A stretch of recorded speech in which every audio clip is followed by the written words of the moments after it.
सबसे बड़ा सतगुरु नानक साध संगत ईश्वर ने इस धरती को सुर्ग बनाया सी, पर इंसान ने अपनी लोड़ां ये करना खातर इसमें नरक बना देता है। असल में मनुख दी लोड़ां ही संसार दी लोड़ां हैं। मनुख का दुख सुख ही संसार का दुख सुख है। मनुख का मसला ही संसार का मसला है। इस मसले को सुलझाना ते सुखां दा राह लभना ये मनुखा जीवन का असली मनोरथ है। मनुख का पहला जीवन बड़ा सरल सी, बाकी जीवनों कुछ ही उचेरा, मगर मनुख सारे जानदारां विचों तेज बुद्धि का मालक है। सो अपनी अकल के तां इसने सहज सहज सारे जीवों उत्ते अपनी सरदारी कायम कर ली। या दूसरे शब्दों में इंसान को भगवान ने सारे संसार का सरदार थाप दिता। गुरु अर्जन देव महाराज जी फरमाउंदे हन, अबर जून तेरी पनहारी, इस धरती में तेरी सिकदारी। एक तां हजूर होर फरमाउंदे हन, लख 84 जून सबाई, मानस को प्रभ दी वलियाई। इसे विचार में भाई गुरदास जी अपने शब्दों में कहते हैं, 84 लख जोन तुम जन्म सो मानस दे। रचनहार ने तो इंसान को वलियाई बख्श दी। उस बख्शिश की सहूलत नाल इसने बाकी सारे जीवों उत्ते अपनी सरदारी कायम कर ली। पर ये अपने मसले उन्हें दे उन्हें उलझे ही रहे। सब ज्यों ज्यों मनुख जाति तरक्की करती गई, ये मसले बतेरे गुंजलदार बनते गए। उनकी करदा करदा मनुख अजे पड़ाव से पुज गया कि इसनों अमन का जीवन बचाने वास्ते कुछ नियम करने की लौड़ पै गई। समय समय सिर मनुख जाति की लौड़ अनुसार बुद्धिमान पुरुष कुछ नियम बनाते रहे। प्यार नाल या कोई समाजिक दबाव नाल उन्होंने नियमों उत्ते अमल कराने का यतन भी किया जाता रहा। संसार का पसारा बहुत बढ़ गया तो इन्होंने नियमों अगे तिना भागों में वंड दिता गया। इस तरह जीवन काल दी 3 शाखा हो गई, समाज, धर्म ते राजमंत्र। पर यह आपस में इन्नियां संबंधित रही कि इन्होंने एक दूसरे नालों निखेड़ना असंभव ही रहा। बड़ा कारण कि 3 कारनामा एक मनुख की लोड़ पूर्ति वास्ते सन।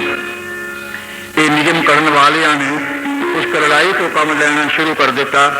नियमों की पालना करने वालियां वास्ते कुछ सहूलतां ते नियमों की उलंघना करने वालियां वास्ते सजावां नियत कर दित्तियां। यह सहूलतां ते सजावां की वरतों ही पिछों सुरग ते नरक की कल्पना बनी। मिर्जा गालिब तां उस सुरग या जन्नत का मजाक उड़ाउंदे कहंदे हन, मालूम है जन्नत की हकीकत हमको लेकिन दिल के बहलाने को गालिब ये ख्याल अच्छा है। कबीर जी भी कहते हैं, ना जाना बैकुंठ है कहाँ, मैं नहीं जानता सुर्ग है कितने है। पर फिर भी साधारण आदमी वास्ते सुर्ग या बिश्त का लारा चंगे रस्ते पाने वास्ते साधन बनता है।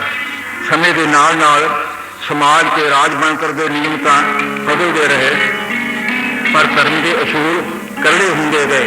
धार्मिक आगुआ ने अपनी नियमावली के उदाले लकीर मारनी शुरू कर दी कि अखीर से कह दिता बस इस तो अगे कुछ नहीं। इस तरह धर्म में कुछ कट्टरपुणा आना शुरू हो गया। सिद्धा ये निकलिया कि हर मत अपने अपने स्थान पर खलो गया। पर मनुख तो उनतीशील है, इसने तो एक था नहीं खलोना। मनुख उनती करदा करदा अगे निकल गया तो धर्म उस तो पिछे रह गया। पुराने धर्म नवे मनुख की लोड़ पूरी करने के समर्थ ना रहे। इस वास्ते नवे मनुख को नवे धर्म की लोड़ पै जाती रही। एक बार एक सज्जन ने धर्मां की विरोधता करदियां होइयां क्या सी जे सारे संसार में कोई धर्म हर कोई मर्द हुंदा तो फिर क्या चंगा हुंदा। पर यह गल अनहोनी है।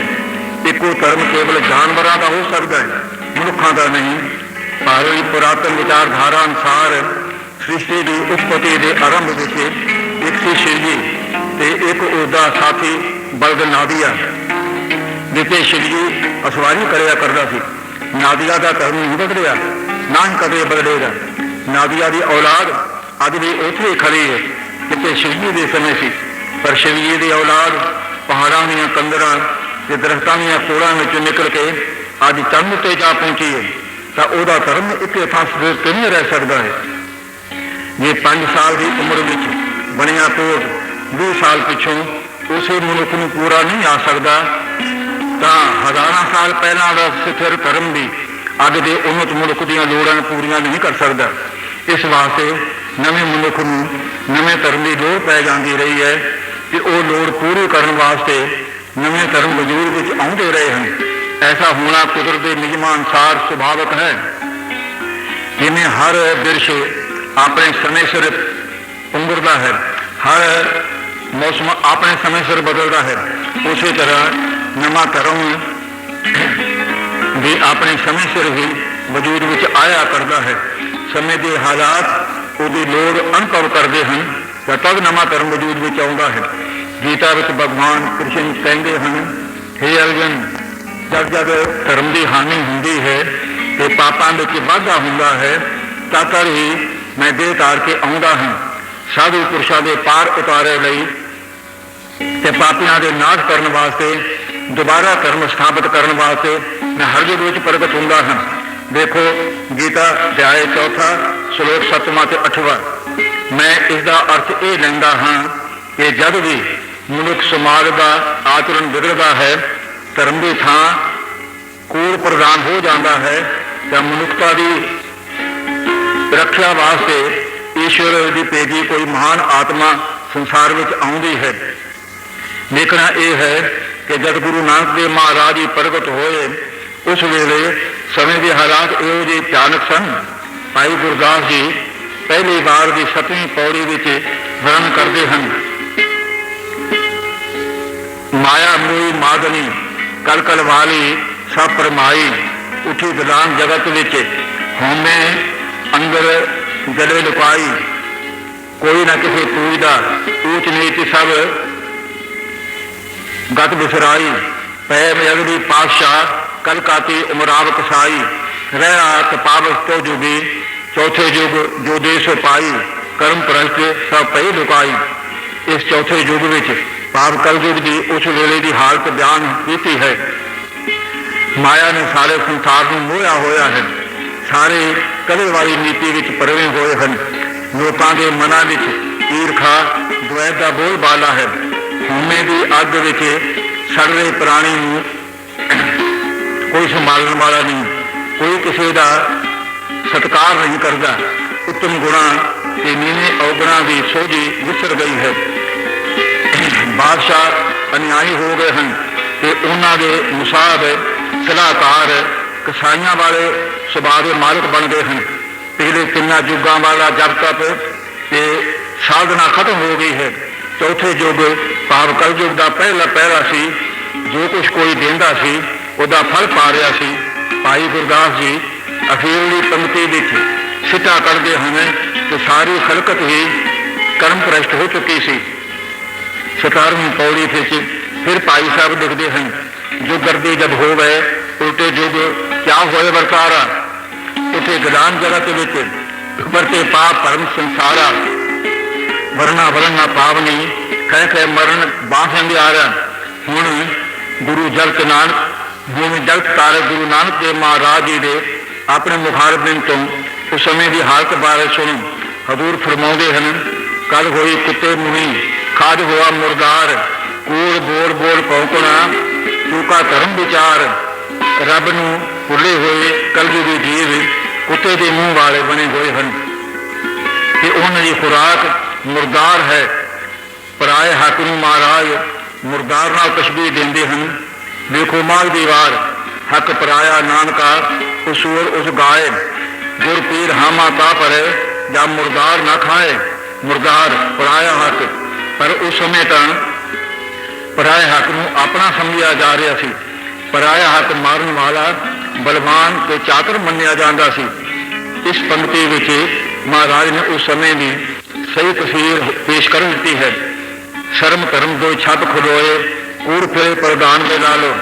ਬੜੀ ਦਲੇਰੀ ਨਾਲ ਗੁਰਦੇਵ ਚਰਨ ਹੀ ਲੋਕਾਂ ਬਾਰੇ ਕਹਿ ਰਹੇ ਹਨ, ਕਲਯੁਗੀ ਜੀਵ ਕੁੱਤੇ ਮੂੰਹ, ਉਹਨਾਂ ਦੀ ਖੁਰਾਕ ਮੁਰਦਾਰ ਤੇ ਉਹਨਾਂ ਦਾ ਗੱਲ ਗੱਲ ਉੱਤੇ ਕੂੜ ਬੋਲਣਾ ਭੌਂਕਣ ਦੇ ਬਰਾਬਰ ਹੈ। ਧਰਮ ਦੇ ਸ਼ੁਭ ਵਿਚਾਰ ਲੋਕਾਂ ਵਿੱਚ ਰਹੇ ਹੀ ਨਹੀਂ। ਹੁਣ ਇਤਿਹਾਸ ਤੋਂ ਚਾਤੀ ਮਾਰੋ। ਭਾਰਤ ਦੇ ਬਹੁਤ ਸਾਰੇ ਹਿੱਸੇ ਉੱਤੇ 1451 ਈਸਵੀ ਤੋਂ 1526 ਈਸਵੀ ਤੱਕ ਲੋਧੀ ਘਰਾਣੇ ਦਾ ਰਾਜ ਰਿਹਾ ਹੈ। सब तो पहला बहलोल लोधी दिल्ली का बादशाह बनया, ਉਹਦੇ ਪਿੱਛੋਂ सिकंदर लोधी तख्त पर बैठा, तो फिर सिकंदर का पुत्र इब्राहिम लोधी सुल्तान बनया। 21 अप्रैल 1526 ईस्वी ਨੂੰ पानीपत की लड़ाई में इब्राहिम लोधी बाबर को मारिया गया, हार गया। दिल्ली उत्ते लोधियों की थां मुगलों का राज हो गया। लोधी हुक्मराना के अत्याचार बारे तारीख फरिश्ता ते तारीख दाऊदी के हवाले नाल हिंदू भूषण बैनर भी लिखता है। सिकंदर लोधी कट्टर किस्म का मुसलमान सी, उन्हें हिंदुओं के बहुत सारे मंदिर ढा दिते, खासकर मथुरा के सारे मंदिर तबाह कर दिते गए। हिंदुओं दी धार्मिक मूर्तियां तोड़ के कसाईयां नूं दित्तियां गईयां ताकि वह मास तोड़न वास्ते ठाकरां दी मूर्तियां नूं बट्टियां वजों वरतन। निशाना सी हिंदू देवतियां का अपमान करता।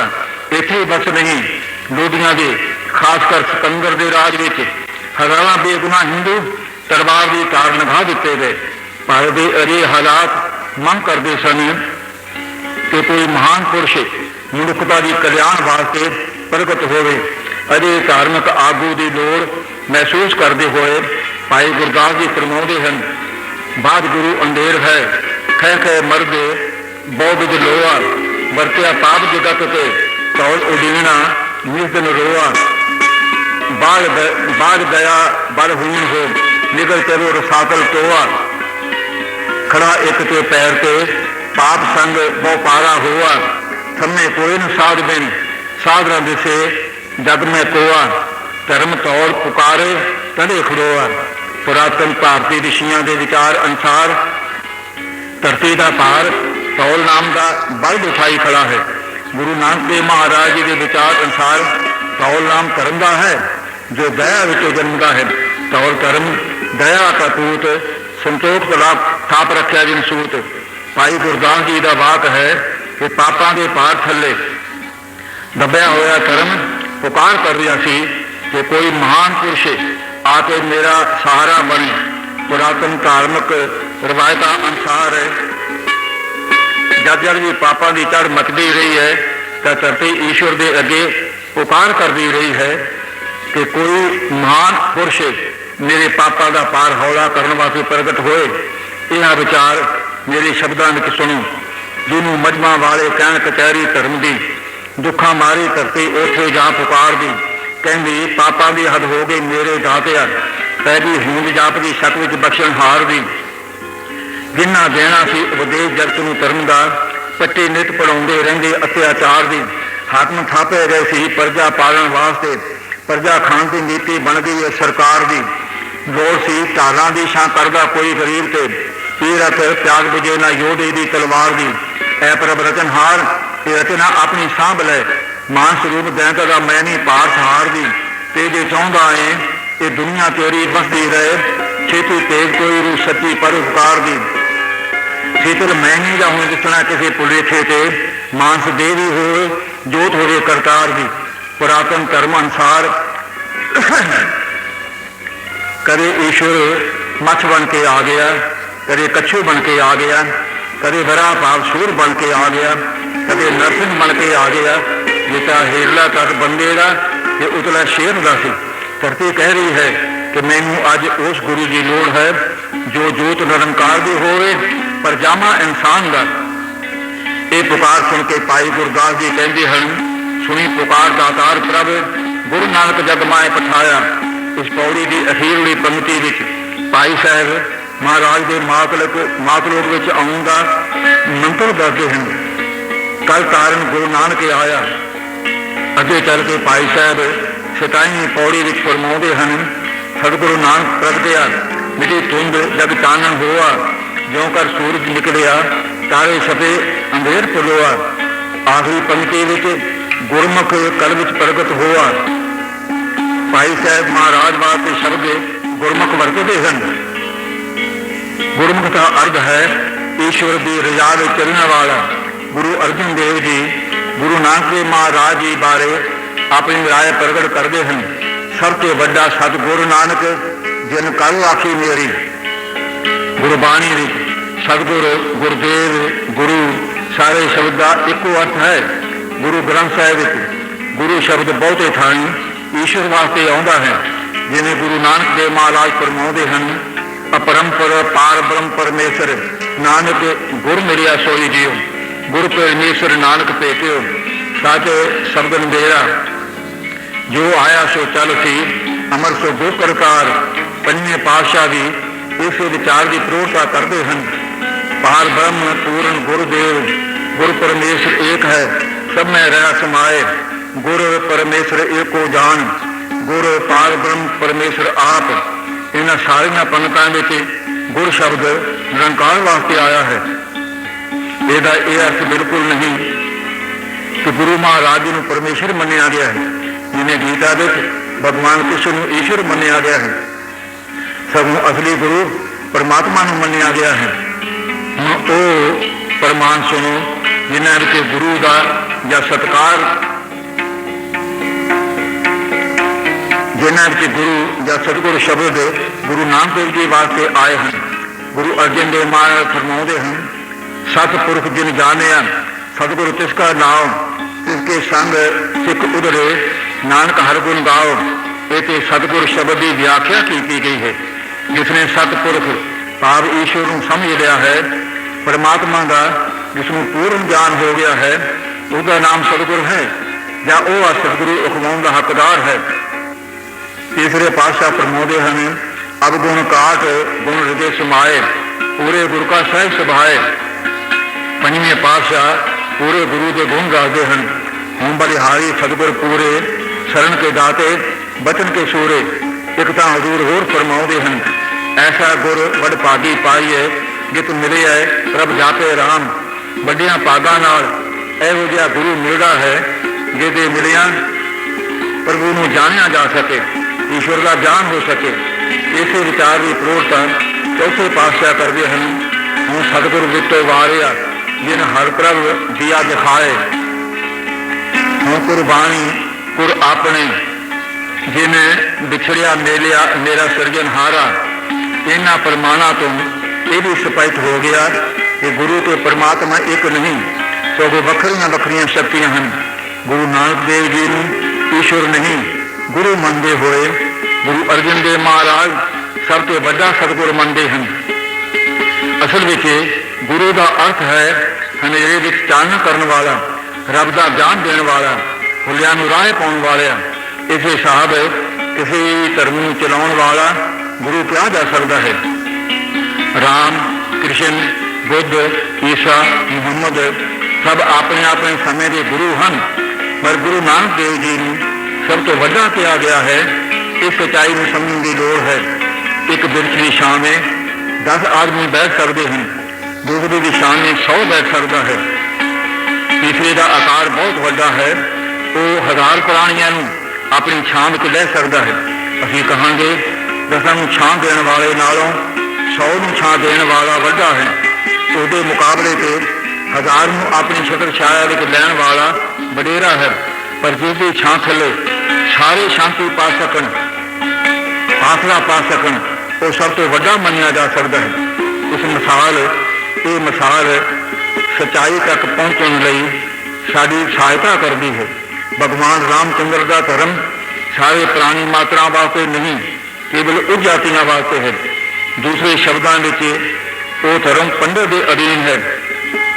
ਵਾਲਮੀਕੀ ਰਾਮਾਇਣ ਵਿੱਚ ਇੱਕ ਸਾਖੀ ਆਉਂਦੀ ਹੈ ਕਿ ਇੱਕ ਪੰਡਤ ਦਾ ਜਵਾਨ ਪੁੱਤਰ ਮਰ ਗਿਆ।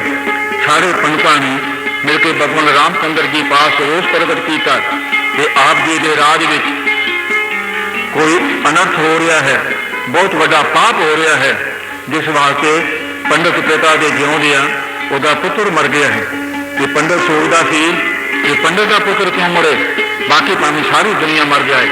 ਖੈਰ ਜੋ ਪਾਪ ਕੀ ਹੈ, ਪੰਡਤਾਂ ਨੇ ਦੋਸ਼ ਲਾਇਆ ਕਿ ਜੰਗਲ ਵਿੱਚ ਬੈਠਾ ਸੰਬੂਕ ਨਾਮ ਦਾ ਪੀਰ ਇੱਕ ਸ਼ੂਦਰ ਤਪ ਕਰ ਰਿਹਾ ਹੈ, ਈਸ਼ਵਰ ਦਾ ਨਾਮ ਲੈ ਰਿਹਾ ਹੈ। ਭਾਵ ਪੰਡਿਤ ਨੂੰ ਗਿਲਾ ਸੀ ਕਿ ਸ਼ੂਦਰ ਨੇ ਉਹਦਾ ਭਗਵਾਨ ਕਿਲ ਦਿੱਤਾ ਹੈ। ਪੰਡਤ ਦੇ ਧਰਮ ਅਨੁਸਾਰ ਉਸ ਨੂੰ ਰੱਬ ਦਾ ਨਾਮ ਲੈਣ ਦਾ, ਸਿਮਰਨ ਕਰਨ ਦਾ ਹੱਕ ਨਹੀਂ ਸੀ। ਮੇਰੀ ਰਾਏ ਹੈ ਕਿ ਜਿਹੜਾ ਭਗਵਾਨ ਸ਼ੂਦਰ ਦਾ ਨਾਮ ਲੈਣ ਨਾਲ ਆਪ ਪਿੱਟਿਆ ਜਾਂਦਾ ਹੈ, ਉਹ ਕਿਸੇ ਨੂੰ ਪੁੱਤਰ ਕਿਵੇਂ ਕਰ ਸਕਦਾ ਹੈ। खैर आप वाल्मीकि रामायण की गल कर रहे हैं तो लिखा है कि रामचंद्र जी ने उस शूद्र संबूक नूं आप कतल किया केवल इस गुनाह बदले कि भगवान का नाम जप रहा सी, सिमरन कर रहा सी। इस गवाही के हुंदियां किवें मन्निया जा सकता है कि रामचंद्र जी सारियां दे गुरु सन या उन्हां दा धर्म सारियां वास्ते सी। हुण हज़रत ईसा की गल लवो, उहदा धर्म भी सारियां वास्ते नहीं। मती दी अंजील का 15वां कांड पढ़ के देखो भाई, हज़रत आप कहते हैं मैनू खुदा ने इसराइल घराने दियां गुआचियां हुई भेडां नूं संभाल वास्ते भेजा है। पर केवल इसराइल घराने इब्राहिम की औलाद वास्ते आया हम, दुनिया वास्ते नहीं। अर्थ बिल्कुल साफ है कि हज़रत ईसा सिर्फ इसराइल घराने के गुरु हैं, राबर हैं, सब दे नहीं। अंजील विचों भी एक होर मिसाल लवो, ईसा नूं हर रोग का दूर करने वाला मसीहा मन्निया जाता सी, या ये करामात उसनूं मल समझिया जाता सी। इस बारे मिर्जा गालिब का शेर है, इब्ने मरियम हुआ करे कोई, मेरे दुख की दवा करे कोई, भावे मेरे दुख की दवा ਉਹਦੇ कोई भी नहीं। एक कनानी तीनी आउंदी है, वो अपनी रूबन धी नूं नाल लेके ममता मारी मां ने फरियाद की, हे प्रभु आप जब शफा है, आप मेरे का हाथ फेर दियो, मेरी बच्ची राजी हो जाएगी, मेरी दुनिया बसती रहेगी। तो ये जान के कि इसराइल घराने की खानदान विचों नहीं कनानी है, ईसा ने जवाब दिता, बालकों की रोटी कुत्तियां जो नहीं छुटी जा सकती। भाव बड़ा साफ है कि मैं अपने बच्चों की रोटी कुत्तियां के पाने तैयार नहीं। तो खैर इसराइल घराने के पैदा होने वाले उसके बालक हैं, तो दूसरे कौन हैं? अंजील की मिसाल तो आप ही समझ लो। पर उस मां की नम्रता देखो, वो हाथ जोड़ के कहती है, प्रभु मेरे पूरे बच्चों के हथों में डिग पैंदे ने, वो कुत्तियां के काम आ जाते हैं। खैर ये अंदाजा लगाओ इस मसले में वो माई उचोरी है, उसकी ममता बलवान है, या हज़रत ईसा की बयानदारी और बख्शिश बलवान है। उपरलियां दोवां मिसालों के आधार पर असीं कह सकते हैं कि ईसा का धर्म सारियां वास्ते नहीं। पर दूसरे पासे सब तो वड्डा सतगुरु नानक का घर देखो, प्रेमा कोड़ी गुरु अमरदास जी के चरणों से आ डिगदा है। उसकी जात नहीं पूछी जाती, कोई नहीं पूछी जाती, कुकर्मी जान के उसनूं धक्का नहीं दिता जाता, सगों उसका इलाज करके उसनूं आरोप किया जाता है, ये चंगा जीवन बख्शिया जाता है। गुरु अर्जन देव जी के माँ बाप अनुसार जी दान दे भगती लायन हरसो लैन मिलाए, उसनूं नवा जीवन बख्श के अकाल पुरख की भगती भी चलाया जाता है। हज़रत मुहम्मद साहब जी का धर्म केवल उस वास्ते है जो उसनूं अल्लाह बनी और नामा पकड़ उठाया, हीड़ी जात मेरी जात मराया, छिपे के जन्म काहे को आया, हे जादू कुल दे राजा जात मराया। आप भगवान कृष्ण मेरी जात हीनी से, इसे वास्ते पंडितां ने मैनू भगती करदे नूं तेरे ब्योरे विचों फड़ के बाहर कर दिता है। मैं सोचता हाँ मैं छींबे ते कर क्यों जन्मिया। अखीरली पंक्ति जात पात का खंडन करनी था, सो एक हसरत प्रगट करती है कि ईश्वर ने उसनों छींबे के कर क्यों जन्म दिता। जे उसका किसी उच्ची जाति के कर जन्म होया हुंदा उसनों ये निरादर ना सहना पैंदा। दूसरे शब्दों में जे भगत नाम जी किसी उच्ची जाति के कर जन्मे होंगे वधेरे संतुष्ट होंगे तो कदे भी जात पात का खंडन ना करते। हुण भगत कबीर जी की सुनो, आप बड़ी तिखी भाषा वरतते हैं। बनारस में रहन करके उन्होंने पंडितां नाल आम झड़प हुंदी ही रहिंदी सी। इस विषय उत्ते आप जात अभिमानी पंडितां की खूब खिल्ली उड़ाउंदे हैं। गर्भवास में कुल नहीं जाते, ब्रह्म बिंदते सब उत्पाती, कौरे पंडित बामन करके होए, बामन कह कह जन्म मत खोए, जो तू ब्राह्मण ब्राह्मणी जाया तो आन बाढ़ काहे नहीं आया। तुम कत ब्राह्मण हम कत सूद, हम कत लोहू तुम कत दूध, कौ कबीर जो ब्रह्म विचारे सो ब्राह्मण कहत है हमारे। कितना सख्त व्यंग है, भाषा बहुत ही सौखी नहीं, अर्थ बड़े साफ हैं। इसनों जात पात का खंडन मनिया जा सकता है। गुरु नानक देव जी जात पात का खंडन इन्हां शब्दों में करते हैं, फकड़ जाति फकड़ नाल सबना दियाँ एक आछाओ, आपो जे को भला कहाए, नानक ता पर जापे जापत लेखे पाए। पर इत्थे मुढ़ला फर्क एक होर है।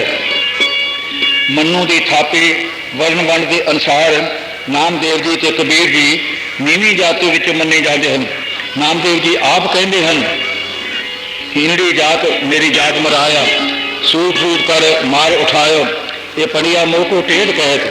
कबीर जी कहते हैं, ऊँची मत मेरी जात जुलाया। तन्ना जी कबीर बारे लिखते हैं, नीच कोला जोला हरा जन्म करके ये दोवें महापुरुष शूद्र जाति विचों मन्ने जाते हैं ते पंडित इन्हां नूं नीवा जां नीच समझदा है। पर गुरु नानक देव जी महाराज जन्म करके उच्ची श्रेणी विचों हैं। छतरियां विचों बेदी कुल बड़ी उच्ची मन्नी जाती है। पंडित नूं वेद पढ़न का हक है ते छतरी नूं राज करन दा, पर बेदी वंश नूं वेद पढ़न का भी हक है ते राज करन दा भी। हुण नामदेव जी ते कबीर जी जात पात का खंडन इस वास्ते करते हैं कि वो आप उच्ची जाति विचों नहीं, या दूसरे शब्दों में वो दोवें महापुरुष उस वस्तु के त्याग का उपदेश देते हैं जो उन्होंने आप प्राप्त नहीं। तो गुरु नानक देव जी उच्ची जाति विचों हुंदे हुए जात पात का खंडन करते हैं। आप हजूर उस वस्तु के त्याग का उपदेश देते हैं जो आपको जन्म सिद्ध प्राप्त है, जिस पदवी का कोई मालिक ही नहीं, उसके त्याग की कीमत है। त्याग का उस वस्तु का किया जा सकता है जो आप प्राप्त हो गए। इस सच्चाई को सामने रख के अभी कह सकते हैं कि इस मसले में गुरु नानक देव महाराज जी का स्थान दूसरे नाल बहुत उच्चा है। इस सिद्धांत की गल है। हुण अमल वल वेखो, सुल्तानपुरों चल के महाराज सीधे इमनाबाद पहुँचते हैं। इसका भी एक खास कारण सी। उस समय जे कोई धनी जग करता सी तो वह ढंडोरा बहुत पिटिया जाता सी। कर्मकांडी मनुख के अंदर चंगा करन या चंगा बनने नालों चंगा अखवाउण का बहुता लालच हुंदा है। इमनाबाद का माया धारी मलक भागो बेगमपोज कर रहा है। वह मनोरथ सी कि सारे देश में वही वाह वाह होवे। वो वडियाई के भुखे ने दूर नेड़े सब थाई खबर भेज दित्तियां कि फलाने दिन मलक जी ब्रह्मभोज कर रहे हैं। सब साधु संत ते ब्राह्मण वो जग विच भोजन पाउण। गुरुदेव ने सोचा कि अपने विचारों का प्रचार करने वास्ते ये बहुत सुंदर मौका है। उस समय सब तो बड़ा रोग ऊंच नीच का सी। या तो अभिमानी पंडित ते छतरी दूसरों को इंसान समझने वास्ते तैयार नहीं सन। हजूर ने इस बुराई के विरुद्ध अमली कदम उठाया। सारे इमनाबाद विचों महाराज ने भाई लालू ने चुनिया। हजूर ने बूहा खड़काउंदे आखिया, भाई लालो तेरे प्यारे आए ने, तेरा दरवाजा खोलो ना भाई। भाई लालो दे कम करते हाथ रुक गए। वो हैरान होया, सोच रहा है मैंने तो सारे ओए लालू कह के बुलाते हैं, ये कौन मिठ बोला आ गया है जो मेरे वर्गे गरीब किरती को भाई कह के बुला रहे हैं। धन दौलत की कहानी बंद वाले संसार में वड्डे लोग छोटिया आदर नाल बुलाना अपनी हतक समझते हैं। उन्हों की वडियाई इसे विच है कि वो आप तो नीवियां निरादर भरे शब्दों नाल बुलाउण। इस विचकरे भरे वरताओ बारे भगत कबीर जी किन्ने सुचेजे ढंग नाल कहते हैं, निर्धन आदर कोई ना दे, लाग जतन करे उचित ना करे। जो निर्धन सरधन के जाए, आगे बैठा पीठ फिराए। जो सरधन निर्धन के जाए, दिया आदर लिया बुलाए। निर्धन सरधन दोनों पाऊ दोनों पाई, प्रभ की कला न मिटी जाई। निर्धन गरीब के सरधन अमीर हैं तो दोवें पाई, पर माली ना बराबरी के कारण दोवां विच फर्क कितना है। संसार विच गरीब नूं किते आदर नहीं मिलता। वो कितना यतन करे, भावें सिरों परे होकर खुशामद करे, धनी पुरुष उस पासे ध्यान ही नहीं देगा। गरीब जी कहते हैं, कबीर जी कहते हैं कि गरीब अमीर दे कर चल के भी जाए, अगों मुंह फेर लवेगा। वो सोचेगा कि ये कंगला मैं तो कुछ मंगण वास्ते आया।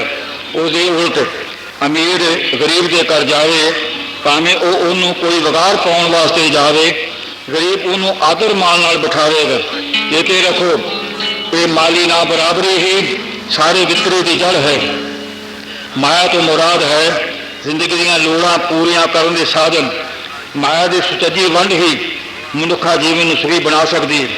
ਗੁਰੂ ਨਾਨਕ ਦੇਵ ਜੀ ਦੇ ਪੰਜਵੇਂ ਸਰੂਪ ਗੁਰੂ ਅਰਜਨ ਦੇਵ ਮਹਾਰਾਜ ਰਾਗ ਮਾਰੂ ਵਿੱਚ ਫਰਮਾਉਂਦੇ ਹਨ, ਜਿਸ ਗ੍ਰਹਿ ਬਹੁਤ ਤਿਸੇ ਗ੍ਰਹਿ ਚਿੰਤਾ, ਜਿਸ ਗ੍ਰਹਿ ਥੋੜੀ ਸੋ ਫਿਰੇ ਪਰਮੰਤਾ, ਦੋ ਵਿਵਸਥਾ ਤੇ ਜੋ ਮੁਕਤਾ ਸੋਈ ਸੋਹਿਲਾ ਪਾ ਲਈਏ। ਬਹੁਤੇ ਵਾਲੇ ਨੂੰ ਹਰ ਵੇਲੇ ਚਿੰਤਾ ਲੱਗੀ ਰਹੇਗੀ, ਕੋਈ ਲੁੱਟ ਨਾ ਲਵੇ, ਚੋਰ ਨਾ ਚੁਰਾ ਲਵੇ, ਸਰਕਾਰ ਕੋਈ ਨਵਾਂ ਕਾਨੂੰਨ ਬਣਾ ਕੇ ਖੋਹ ਨਾ ਲਵੇ, ਹਰ ਵੇਲੇ ਚਿੰਤਾ ਹੀ ਚਿੰਤਾ।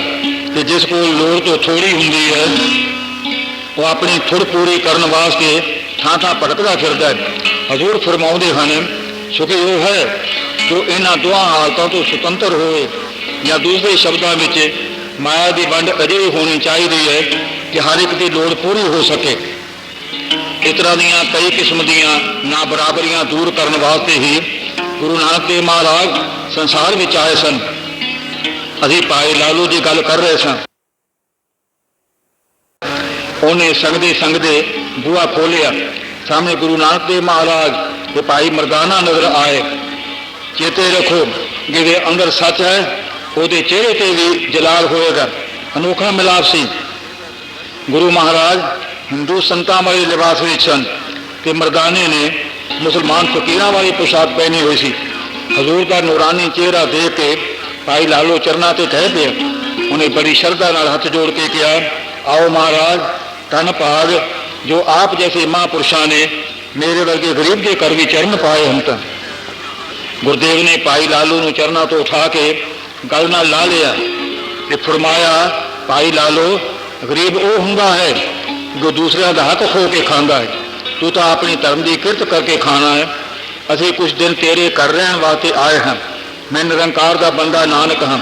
ਇਹ ਸਾਡਾ ਭਾਈ ਮਰਦਾਨਾ ਹੈ, ਤੂੰ ਵੀ ਸਾਡਾ ਭਾਈ ਹੈ। ਭਾਈ ਲਾਲੋ, ਅਸੀਂ ਸੁਲਤਾਨਪੁਰੋਂ ਚੱਲ ਕੇ ਤੇਰੇ ਮਿਲਣ ਵਾਸਤੇ ਆਏ ਹਾਂ। ਗੁਰੂ ਮਹਾਰਾਜ ਬਾਰੇ ਜਾਣ ਕੇ ਭਾਈ ਲਾਲੋ ਪ੍ਰਸੰਨ ਵੀ ਹੋਇਆ ਤੇ ਕੁਝ ਪਰੇਸ਼ਾਨ ਵੀ। ਉਹਨੇ ਮੰਜਾ ਢਾਹ ਕੇ ਬੜੇ ਆਦਰ ਨਾਲ ਗੁਰਦੇਵ ਨੂੰ ਬਿਠਾਇਆ।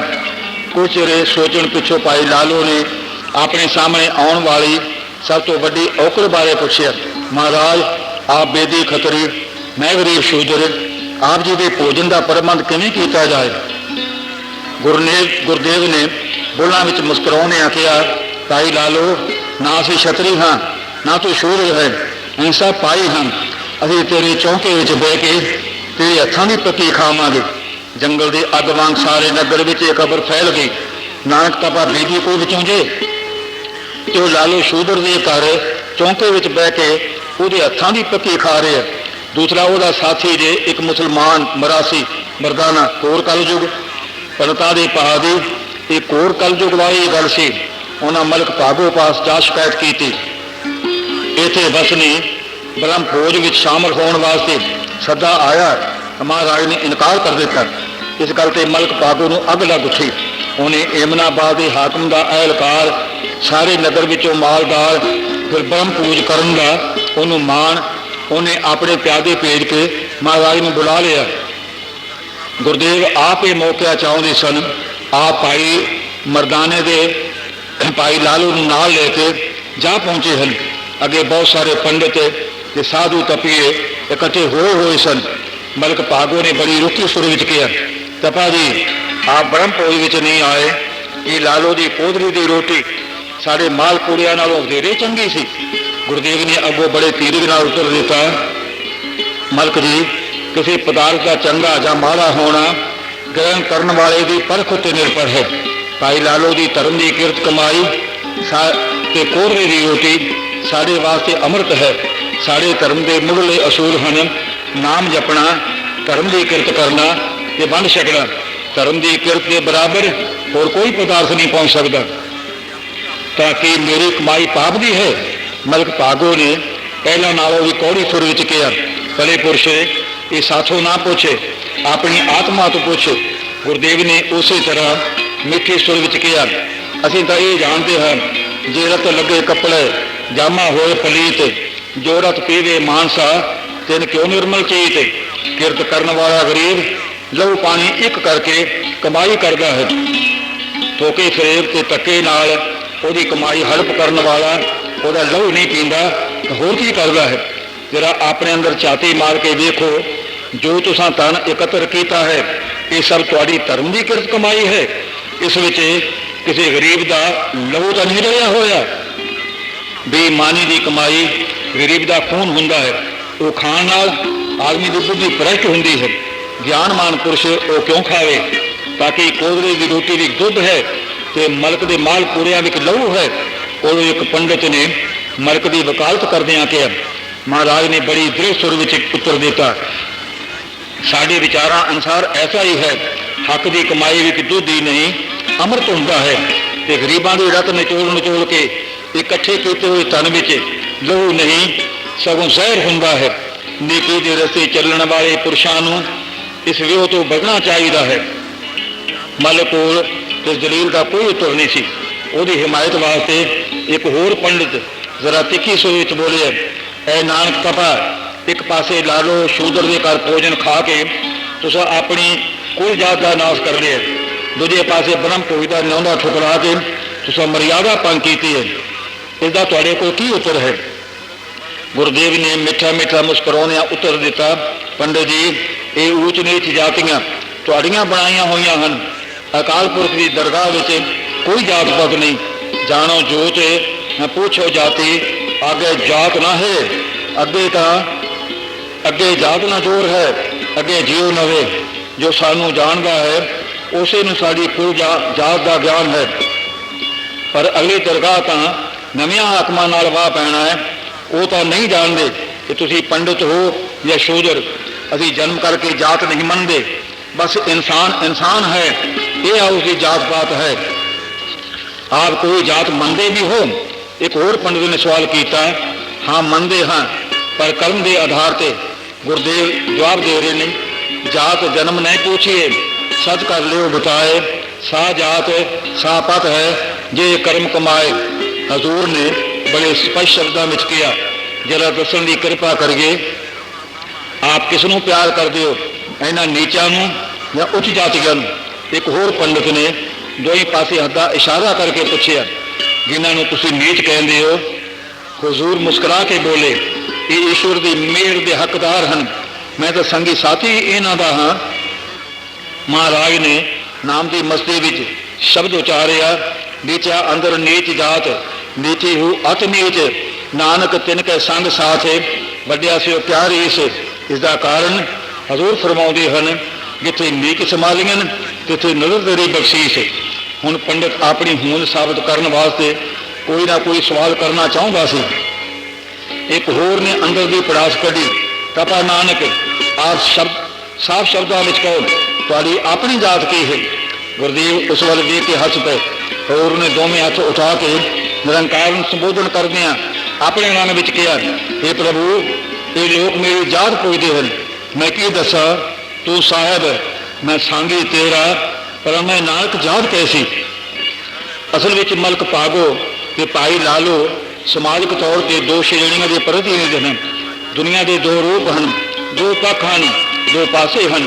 गहरी करके नीम खुदाई उपर मंडप छाए, उन्होंने मंडपा महलों में सेजड़ियाँ सोयन हीरे लाल गरंदियाँ, उन्होंने सेजा उत्ते एक निहाली पै सवन।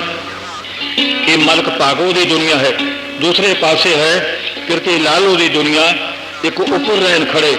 भगत कबीर जी इस कहानी बंड तो तंग आके उस रचनहार को निहोरा देंदे हैं, काहू दीने पाठ पटंबर, काहू पलंगने वाला, काहू गरी गोदरी नाही, काहू खान पराला।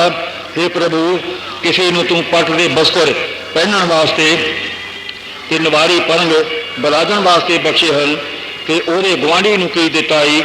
उस गरीब को गद्दी गरी गोदड़ी पाटी हुई गोदड़ी भी नहीं, गोदड़ी एक पासे रही, पढ़ाई का खब्बा नहीं, जिस विच अपने बच्चों लुका के सर्दी की रात कट लवे।